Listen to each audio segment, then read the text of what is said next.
everyone, welcome to the channel for new battle report. So we are on game number 2 from the Orc International Tournament. After a good round 1, we face a solid team, and I had the pleasure to be paired against Dicebreaker, who is a very good player. He had an amazing year 2024, which helped him to climb the ladder of the LO ranking on new recruit, and he is right now on spot number 2, so definitely a very good player. Yeah, really happy to play against him, and he's very aggressive, as you will see. Warrior of the Dark God army. You know already my list, didn't change. We have here Dicebreaker's list. So yeah, to say it quickly, we have a big block of Warrior, we have a relatively big unit of Force 1, then 3 monstrous cavalry unit, 2 times Chosen Knight, 1 time Feldrak. We have also Master Occultist that's going to be within the Warrior unit, 2 Rawhound as a chaff piece, and then we have a big Chosen Lord on a Wasteland Dragon. I think he found out a very good build here, because yeah, it strikes with a lot of strength 6 attack first of all. It's very mobile. With the Word Stone, he's able to get hard target 2 1 turn, which is quite good for such a model. Then with the new slot rule, is gets also a 6-up ward save. So 3-up, 6-up is quite good as well. And with Dark Prelate, basically in the last version of the book, the 2 spells that he can take are really good on this model. It's Humble Majesty, and the second one is Pentagram of Pain. So yeah, with one spell he can do damage and heal, and the other spell do more damage. So a really nice combo. They are both on bounce spell 5-up, so it's quite easy to cast. Thinking, for example, Umbral Majesty has big casting value, but this one as a bounce spell is quite easy to get. So really nice model. It's expensive obviously, but it's really good, and it has also Nether Icon to get a small magical resistance to help him survive. So very good model, I think. And to finish the list, he has the Elmo.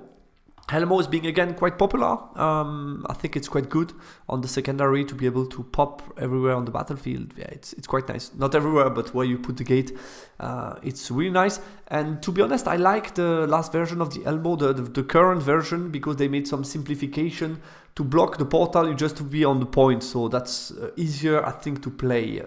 To be honest, let's continue. We have the setting. We were playing Breakthrough on diagonal, so obviously not the easiest primary objective when you play against this list, which is very aggressive and has a total of 5 scoring unit, and below you have the spell selection of both players. Matchup analysis. So yeah, we have clearly an attack versus defense. I have a shooty army, very solid. He has an attacking army, aggressive, quite fast. Primary, obviously I felt I was starting at 7-13 because yeah, it should be easy for him to get Breakthrough. It should be almost impossible for me to get into his deployment zone. So then my best chance is definitely, don't forget, with the Breakthrough, it's like the old breaking flags. Basically, you can also kill flags, and this add up. So my best chance to win the primary is obviously that he comes into the combat and bounce, and that I'm able to kill some scoring unit in the close combat. So that's definitely my best chance to get the primary. You could think, okay, attack versus defense, sometimes you like to start to reduce a little bit the rush option for the opponent. It could be better to start and then try to, yeah, make harder for him to rush. I felt in this particular case, I took some time to analyze the matchup before. In this particular case, I think it's totally fine to play second, because I can adjust my matchup, which unit is placed where. I can get the rocket battery on the right place, and I can also minimize his aggression somewhere due to the refuse flank as well. Overall, I put in the matrix an equal estimation. I think obviously on Breakthrough it's slightly negative, but at the same time I have some good answers against his army, and I think if it's one player inside my team that could potentially face this army, it could be mine, because yeah, obviously primary is not easy, but at the same time I'm scary for him. It's not so easy for him to rush me. I think I have really the tool to potentially get rid of some of his units. So I think it's totally okay for me to get this pairing. Okay, let's move on to the deployment. As we expected, so I won the first roll and I elected to pick the side. I felt, like I said, I was okay for him to drop the first turn, and I felt with the one of the side I could get some nice piece of terrain.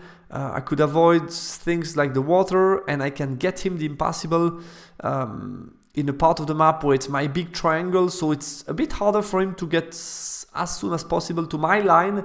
So I felt definitely worth it here to pick the side. So I went as defender. As attacker, I drop everything for first turn. We have from top to bottom the dragon, the Forsworn behind the chaff unit.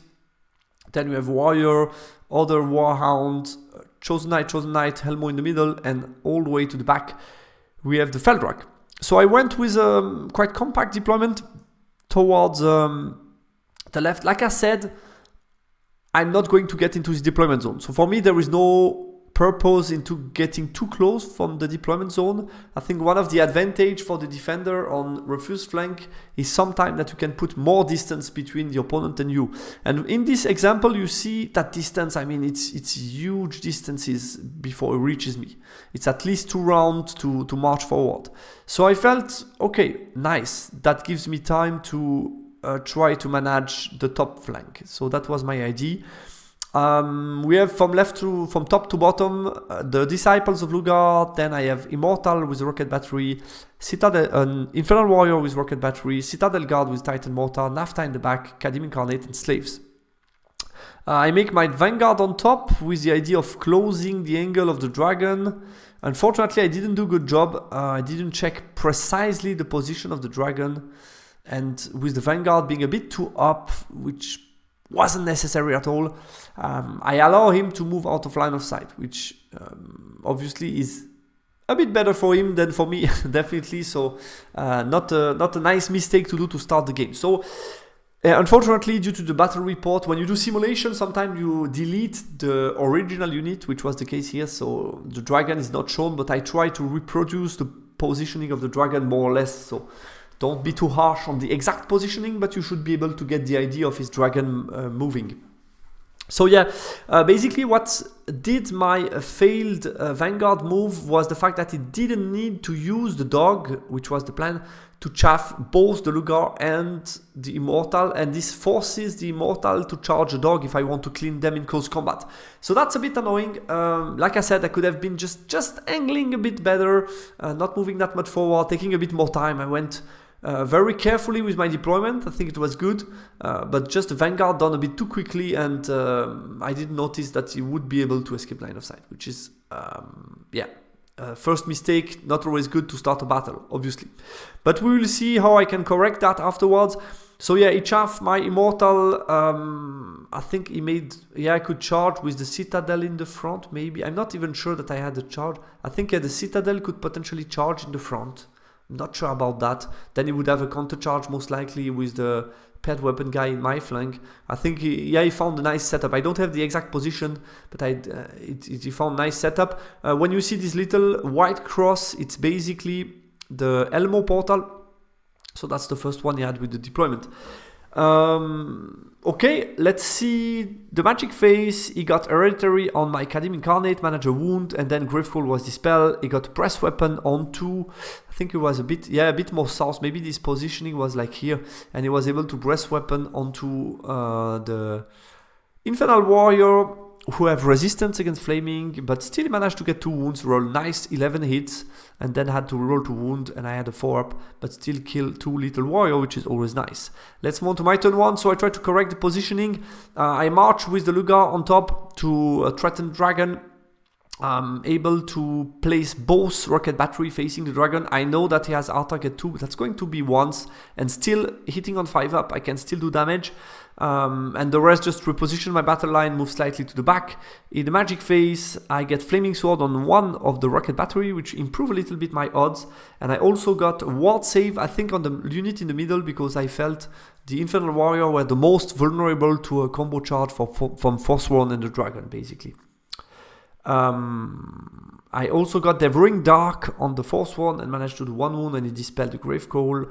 Nafta Terror, I did 6 wounds to the dog, so I made the all-in 6 hits, 6 wounds, which was lucky. He failed the panic check, but he doesn't flee. If you remember, he's like shaken, but stays where he is, so he has a possibility to rally on Unruly, so he needs a double 3-up.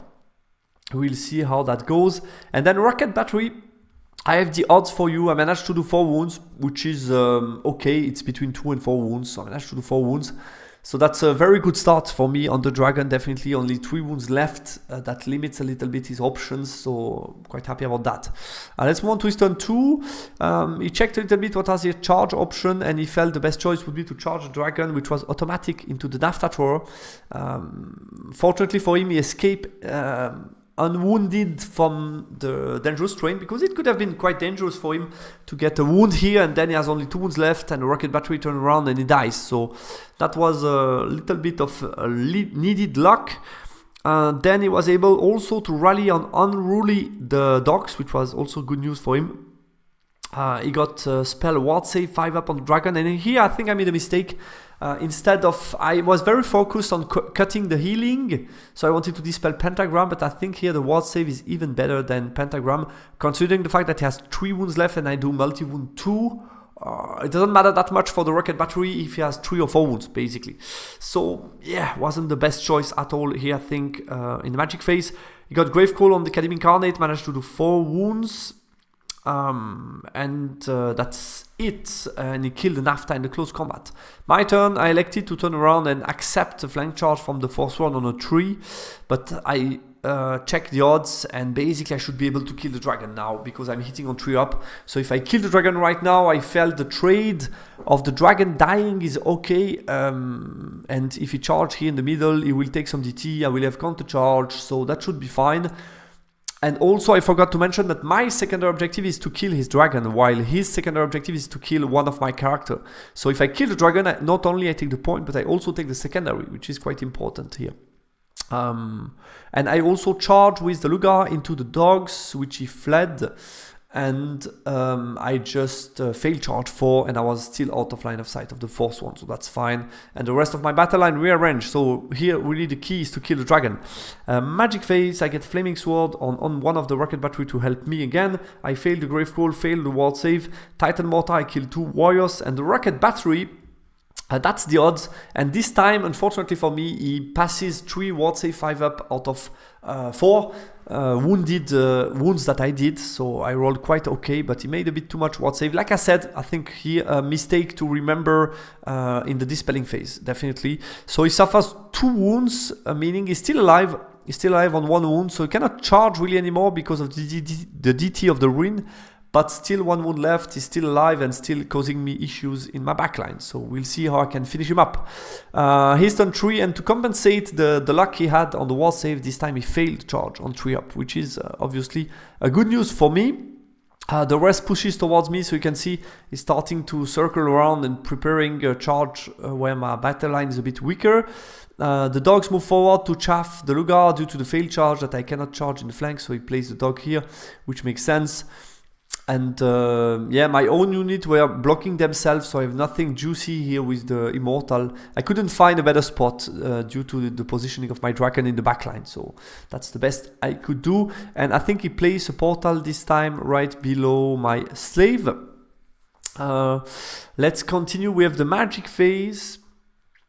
He got Hereditary on the slave, trying to panic them, which was a smart move, but he only killed 4, unfortunately for him, and then he failed the Gravecall on 3 dice. My turn 3. I cannot anymore turn around my other unit to his Forsworn. I need to face them again to not get charged too harsh, and I felt the dragon on 1 wound. Yeah, it's a bad news. He can still charge stuff, but still 1 rocket battery should be able to finish him. I hope so. So I place magic and rocket in range from the dragon. I charge with the Lugar the chaff, and the rest just move a bit backwards. I activate my slave to chaff the unit in the bottom, because they could be caught by some middle charge, so I felt too risky, so I just give them away. Magic phase, I got Flaming Sword on my rocket battery shooting the dragon, so that's nice. And then I got Hereditary on the Forsworn. He dispelled the Gravecall. Rocket battery kills the dragon, so we are happy. That's okay, that's the odd on the dragon, so happy to kill him. Then the other rocket battery managed to do 4 wounds to the Forsworn, so that's really nice. And Titan Mortar, 3 wounds to the warrior. So I'm starting to trimming down his unit. I kill the dragon, which is my secondary. I will start to be able to shoot with rocket battery against his monstrous infantry and cavalry. So that's starting to look good for me. He's turn 4. I jump with the Elmo all the way to the back.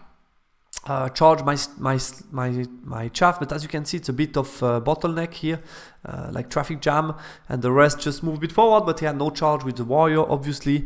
Magic Face, he got a ward save on the warrior, I guess. He got Gravecall on my incarnate, and here it's a bit unfortunate for me. With 4 dice against my 5, he's able to get exactly what he needs, thanks to the Veilwalker, to get Gravecall in and to rub salt into the wound. He managed to do 5 wounds to my incarnate, so okay, that hurts. Incarnate are down to just 3 model, and there are plenty of model looking at me, so that's not going to be easy to save them. My turn 4, I push hard forward with the Lugard to basically give him a potential charge for his warrior, but I'm distracting, so I was feeling totally okay. I place 2 rocket battery to shoot at the Chosen Knight. Those guys move a bit in the back. The only charge that he has were the Forsworn, and I place a flammable token before, so I felt that could be okay, potentially. Magic Face, I got Flaming Sword, but I realized only at the end of the game, that Flaming Sword doesn't matter at all against the Chosen Knight because I'm already wounding on 2 up. So I don't know why, I just made it a bit automatically, but that was really stupid for me to cast the Flaming Sword on something already wounding on 2 up. So I did it, I think, 2 times, this mistake, but just a lack of concentration. And I got a ward save on the Kadim. What I could have done instead is getting either Flaming Sword on Titan Mortar, or just get maybe even Flaming Sword on the Kadim Incarnate is also very interesting, I think. Could have been a very good choice here. Plenty of other options in Magic, so a bit disappointing here. What else? We're going to shooting. I managed to do 4 wounds to the Chosen Knight, which is quite average, you see, from both rocket battery. So that's fine. And his turn 5, he charged into my Incarnate, which are under ward 4 up. So I'm thinking, maybe I can hold, maybe I can win this even, we will see. Depends a lot what he rolls, but maybe. He jumped with the warrior to my flank with the Helmo, and the rest he moves away with the Chosen Knight, and the other 2 units are pushing towards me, trying to create maybe a last combat turn 6. Magic Vase, he got the ward save in his combat to get ward save 5 up. I dispel Umbral Majesty, which was the most important, and he failed the Blood Curse on 3 dice. Close combat, I did 2 wounds, he managed to do 1 wound to me, so I lose by 1, and I pop another wound, so too bad. But yeah, I think that's more or less what should happen.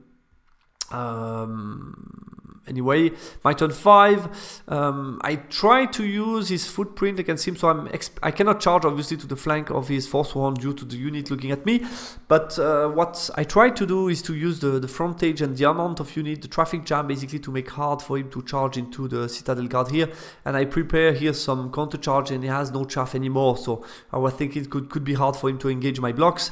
I'm getting the rocket battery within range of the 2nd unit. In Magic Phase, I get again an unnecessary Flaming Sword. I get ward save into the unit facing the warrior.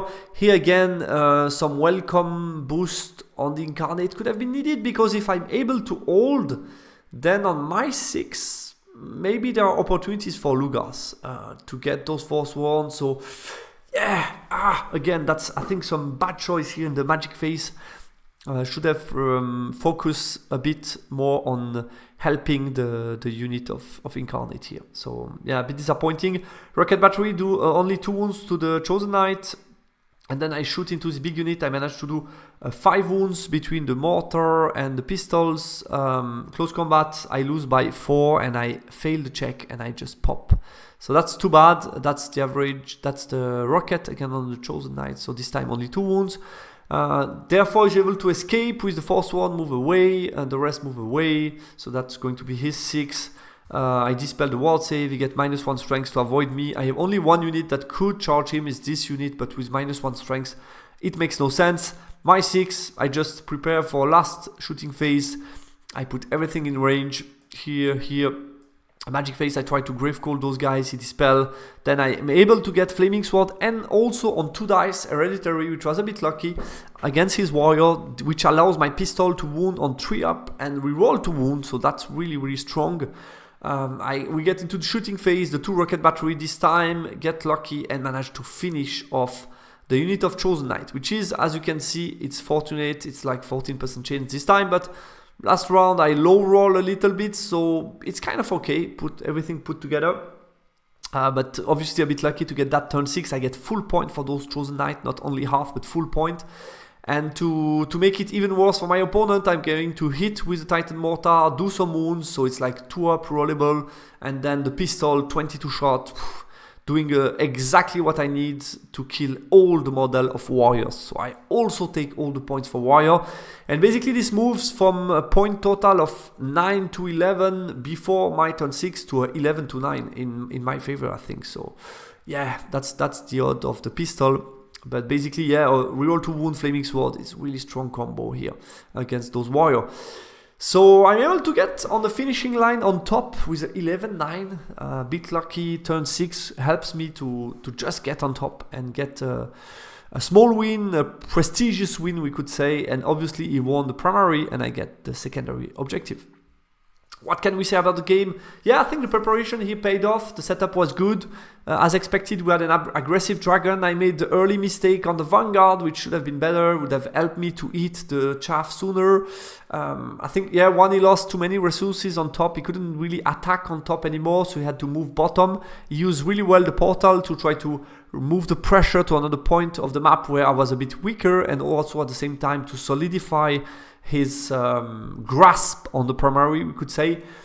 And yeah, this, I think, a strange turn of event. My turn 2, I was pretty sure I could get the dragon down, but I made the mistake not to dispel the ward save. He's get a bit lucky on the ward save and I don't kill him. And after that, it's his turn to be unlucky and to fail the charge on 3. So strange turn of event that could obviously make the game slightly different. And then my 6, which allows me to get the small victory. So guys, that's it for this battle report. Thanks a lot to my opponent if he watches the battle report. Thanks a lot to him for the nice game. It was very tactical, very interesting. I hope you liked it. And I will talk to you soon for game number 3. Goodbye.